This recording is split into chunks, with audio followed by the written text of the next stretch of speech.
you pretty much can't read anything on preparedness without reading the word awareness. Awareness for this, awareness for that. And the awareness is mostly about what's going on around you. But it doesn't sometimes talk about, or I don't think I've ever seen it talk about, it referring to what's going on within us. Our awareness obviously does come from within, not from without.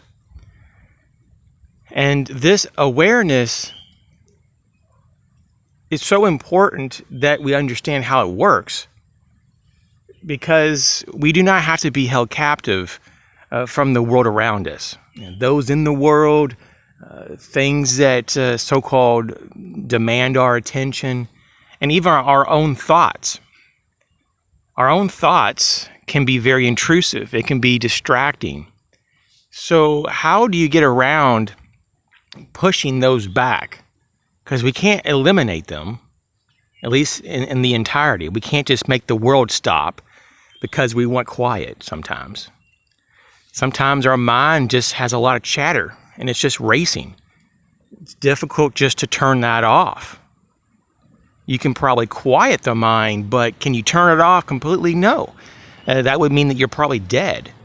So the best next thing is to create distance between where you are in the moment.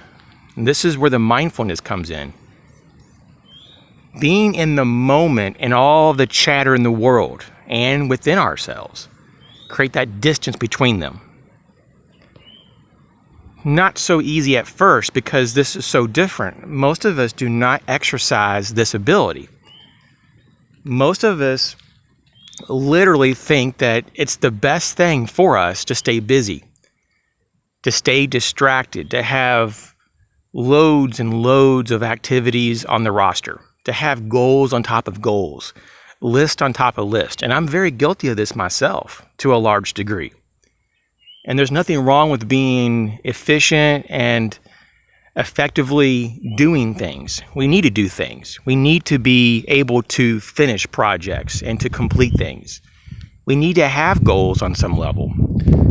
But it can be a bit of a distraction, if not a lot of a distraction for us, in the sense that it keeps us captive, or it enslaves us to a large degree from being in the moment. Because a lot of times, most of us live in the past or in the future. And a lot of us also jump back and forth.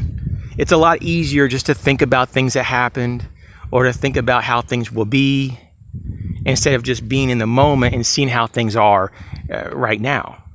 For a lot of people, it's very overwhelming to be in the moment, just to let it in, just to see what's going on, to see where you're at, to see how you feel, all that, just to actually experience the now. But that's the greatest form of awareness. So if you're into preparedness, you don't want to miss the opportunity for this type of awareness, mindfulness, because it gives you a great amount of information about what is going on. And to a large degree, what's going on really only matters depending on what's going on within ourselves. So the more that we can tune in to how we are and what's going on inside, the better that we'll be able to address various issues on the outside. Now, how to go about, starting this process? There's many ways. And I invite you to start the process of learning about some of these.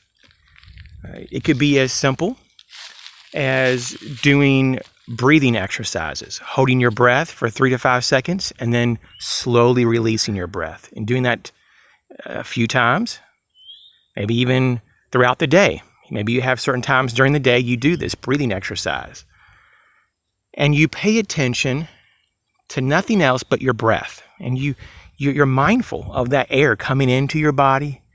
You can feel it against your nostrils, going down in your lungs. And you can feel the air being held and then released. You do that a few times, it really calms the body. and the mind follows the body. So you calm the body, you calm the mind. But you got to remember, we're not our mind. Who we are is not the brain. Some people will obviously disagree with this because they have different beliefs. But I would have to say, from all the evidence that I can see and from just common logic, it makes a lot more sense that we are much, much greater and much more complicated than just an organ in our body. So we're not our thoughts, so we don't need to allow our thoughts to trample on our freedom and our awareness and our bliss. And that's something that we need to really ask ourselves. When's the last time that you were truly in the moment, that you felt that happiness when you connected with the now, when you're here in the moment? When's the last time that you were blissful? It's a word that's not used very much in the English culture. When's the last time that you said to someone, I am so blissful, or you've heard that from someone else? You just typically don't hear it. And then you may say, well, they may have said it in a different way. But when do you hear people say that they're so calm and they're so settled and they're so focused and that they're so in the now? You almost never hear that because, once again, the culture is full of distractions. And there's always a push to be basically hyper efficient and to accomplish and to be so productive that we lose track of who we are, where we are, what it even means to live life. Like, if you're in the moment and you're mindful of the moment, that is living life. So you want to take back control, and you can do this. And by doing this, you can become that much more prepared. If you have any thoughts about this, feel free to leave it in the comment section. Thanks for watching.